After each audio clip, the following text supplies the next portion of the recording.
Houston, we have a problem. Let's get into this video.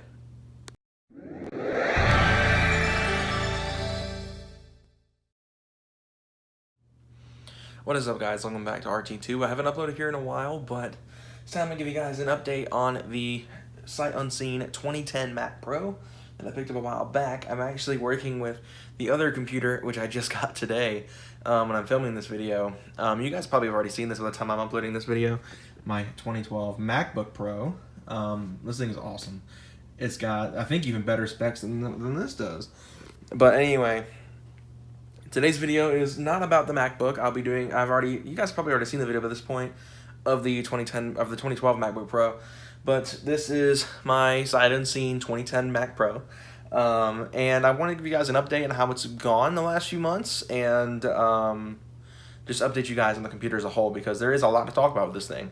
So, so let's talk about the good. So the good is that it is still tanking along, no problem whatsoever. Well, minus one thing, which I'll get into in a moment. macOS still works perfectly fine. I've still yet to have any crashes, which is something I can't say about my 2017 ROG laptop, because that thing crashes every 5 seconds. This has been a monster of a tank, and it's converted me to a Mac guy. Minus gaming computers, which is probably what this is going to eventually meet the fate of as well, which is what the ROG is now, because this is going to be for schoolwork and video editing from on the go. This is kind of just going to be, the main editing rig at home. Pretty much from a spec standpoint, nothing's changed. It's still got the Xeon processor as well as the Radeon 4870 in here. So I'm going to pop the latch, pop the cover down. So yeah, nothing's really changed on the performance side. Pretty much for my birthday, it was either going to be a graphics card for this or this this entire computer. And I thought, what better way for the same? Well, they spent more on this than I told them to for my birthday, but they bought this, which is absolutely awesome. I really love it. So let me just pop the cover back on. Door's not one. There we go. But yeah, so the 2010 Mac Pro, still a fantastic editing system. Even 9 years later, this is like a 9-year-old desktop, and it still is one of the best computers I've owned. Honestly, I would almost rather buy a second one of these. I'd rather buy like 6 of these before I'd get one of the new ones that are coming out later this year, because the new ones are going to be stupid expensive, and I can get a lot out of these things. A lot of uses out of like several of these, but pretty much nothing's changed mechanically right now. Everything still works perfectly A-okay. I do hate that I can't game on it since I use this on the main TV in here, but pretty much I've got this 10.2 kind of wallpaper on this thing now. I was running the stock High Sierra one for the longest time, then I switched it to Snow Leopard's wallpaper, then I moved to 10.1's wallpaper because I really like this style. It's really just I guess you could say it's professional, I guess. It's very basic, but at the same time it's very professional feeling. Everything seems to be okay. I got the graphics issue figured out, which I don't remember if I actually did talk about in that video, but I was having issues with how like the display ratio and everything looked on this thing. Now everything's fine. It's completely A-okay. But with that, we do have a slight issue here with this guy. So pretty much, I crank the brightness back up here. We have some Wi-Fi issues. So I ran speed tests to compare this Mac Pro to my MacBook Pro and my iPhone 10, which is what I'm using to shoot this with. We have AT&T fiber optic here, and this thing was consistently running 0.2 megabits per second upload. This was running about 60 upload, and my iPhone was running about 80, 90 upload. So obviously there's a little something wrong with this guy. It's a little sick. I've narrowed it down to a couple of things. Apparently in High Sierra, these 5.1s have issues with like going to sleep and the internet connection being a little off. Because I did boot it up a little while ago. I've had to turn it off and turn it on so many times tonight, because I will turn it off thinking I'm done with it, and then I'll forget something like a login for this guy, because I didn't transfer any backups over. I just went straight into this thing as a vanilla install.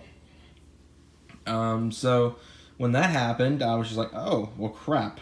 I need to turn it back on. So at one point, I booted it up and went straight to speedtest.org, which is I've been using to speed test the iPhone, the Mac Pro, and the MacBook. And yeah, this thing is the oddball here. So it explains why the video uploaded on the main channel for Wednesday never finished. It's still, as it stands right now, not done. Because the internet speeds are just so bad on this thing. I don't know if it's a failing wireless card, but if or if it's just just a goof up with the sleep. Because I read that there's a common problem with these things where if they go to sleep, the Wi-Fi acts up after. So I've kept it awake, and it ran about 14 to like 18 megabits per second upload, which is a lot better than 0.02. So I'm pretty happy with that. So I guess that might be part of the problem. Like I said, the MacBook is a lot faster. So what I might do is just edit it on here and then transfer it to the MacBook to upload. I'm still downloading Creative Cloud, all that stuff on that thing, so I can have access to my editing softwares on the go.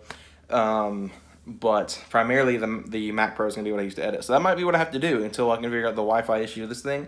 The internet here has been out having issues lately, so that might also be a part of it. I feel like once we get the internet solved, until then I'll probably just transfer everything over to the MacBook and upload off of it. But pretty much besides all of that, I have no complaints with the Mac Pro. I guess the only thing that's really happened since, it's like dinged it a little bit right here. You can kind of see it's kind of got a little dent right here.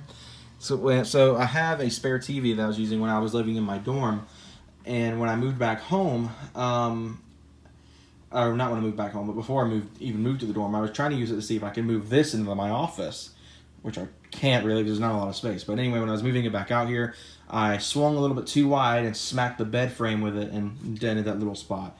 You really can't even tell it's like that bad until you get like really close to it and you can see it a little bit. I tried hammering it out and straightening it up, but it won't straighten up that well because I was too afraid of breaking the entire thing.